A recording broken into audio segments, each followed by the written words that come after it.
Ayan na nga po mga sangkay si Senadora Loren Legarda nagsalita na nga po at may matinding pasabog.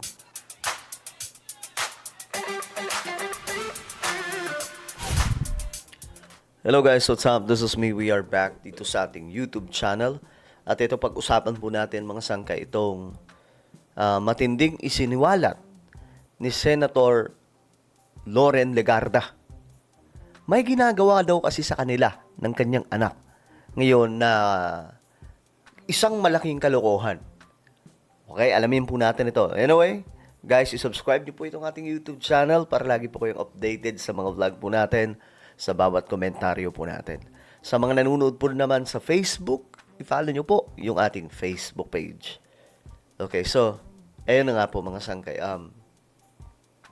Si Senador Loren Legarda, meron pong inilabas na impormasyon. Nakita ko rin po kasi itong balita sa Abante. Loren Legarda, Leviste, ginagamit ang pangalan sa scam. Paano kaya nangyari to? Okay, ito po yung balita. Nagbabala si Senator Loren Legarda sa publiko tungkol sa mga scammer na gumagamit ng kanyang pangalan, gayon din ng pangalan ng kanyang anak na si Batangas Representative Leandro Leviste at ng kanilang mga tanggapan ng walang pahintulot. Oy, ginagamit ang pangalan nila. Sa inilabas na abiso na ibinahagi sa Facebook page ni Legarda, sinabi ng dating senadora na may mga social media account at numero ng telepono na nagpapanggap bilang kanilang mga kinatawan. Uy. Pinayuhan daw ni Legarda ang publiko na huwag magpadala ng pera o magbigay ng sensitibong personal na impormasyon sa mga mensahe, tawag o online communication na hindi pa nabe-verify. So, uso yan ngayon mga sangkay, yung ganyan. Kahit nga po hindi senator, kahit hindi politiko, ginagawa po yan. No? Yung iba nga, hinahack pa yung account para makapangutang, pagbe-message sa mga kaibigan ng nahack na account, magpapasend ng GCash. Ganyan po yung kanilang ginagawa. So, ito din po ang ginagawa kay Senadora Loren Legarda.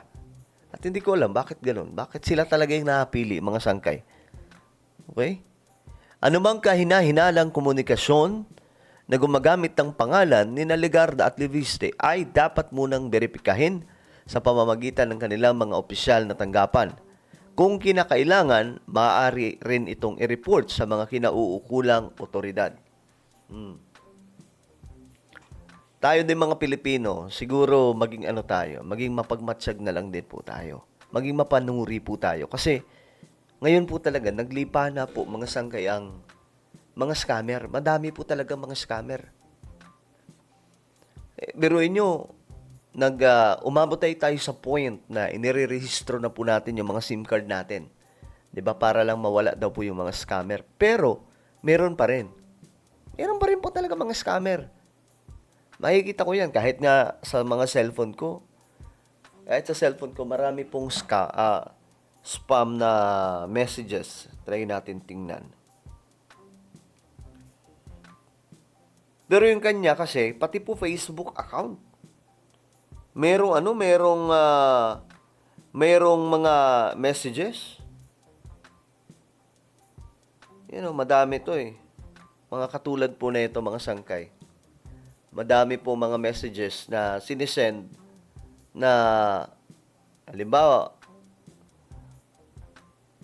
okay lang ba bigyan ko ng paldo ang account mo basta di ka makunat at mawawala bigla pag panalo. Cash in ka lang sa link ko, ipanalo kita ng 25k basta ikaw bahala sa akin. Yung mga ganito mga sangkay na mga messages,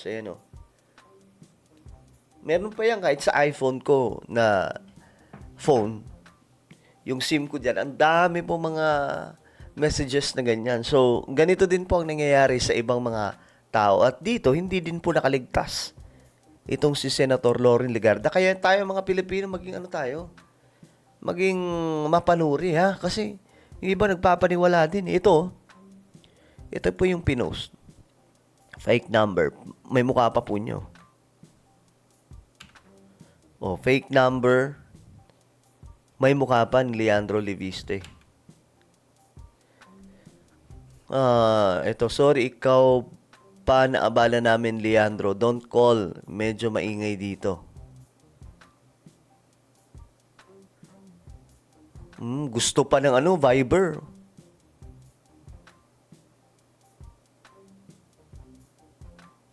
Ano?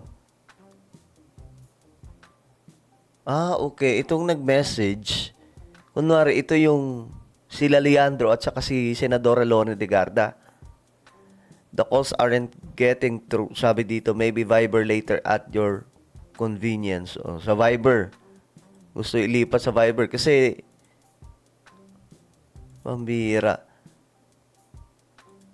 So ngayon, sabi po dito ni Senator Loren Legarda, the Office of the Senator Loren Legarda advises the public to be vigilant against individual social media accounts and phone numbers falsely using the names of Senator Loren Legarda, Congressman Leandro Leviste, or their offices to solicit money or request personal financial information. The public is strongly advised not to send money or provide sensitive information in response to unverified messages, calls, or online communications. O ayan mga sangkay. Yan yung advice ng senadora. Kasi marami din po talaga mabibiktiman yan. Kasi isipin nila, uy, si Senator Loren Legarda to. Baka matulungan kami na ito.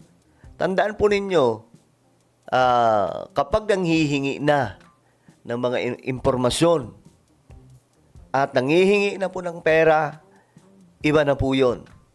Hindi lamang po sila Loren Legarda yung ganyan eh. Gagamitin yung pangalan ng kamag-anak mo. Ang gagaling pa naman ng mga yan. Ewan ko paano nila nagagawa yun.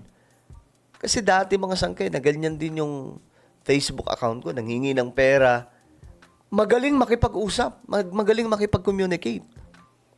Talagang gagayahin pa yung message mo kung paano ka mag-send o mag-type ng messages. Tapos gagayahin po nila sa akin kasi 'di ba waray ako. Ginamit yung pangalan ko. Gumamit ng mga salitang waray na aakalain din talaga ng kausap nila. Kausap nila. Na ako talaga 'yun. Ganyan po kadelikado ngayon ng panahon. Kaya ang ginawa ko noon, nag-change yung password tayo. Sobrang haba. Sobrang daming mga letrang ginamit at mga numero para lamang maiwasan na yung ganun. So, ayan po yung advice ni Senator Loren Legarda. No, na hindi lang sa kanila, kundi tayong lahat mga sangkay. Maging mapanuri po tayo kasi alam naman po natin ngayon ang panahon. Diyos mio marimar, ang scammer po ay naglipa na. Ano po ang inyong opinion? Comment down below. Meron tayong YouTube channel. Ito po ay Sangkay Revelation. Hanapin nyo po ito sa YouTube. Ngayon din, kapag nakita nyo na, i-click nyo po yung subscribe, i-click ang bell, at i-click nyo po yung all. Ako na po ay magpapaalam, mag-iingat po lahat. God bless everyone.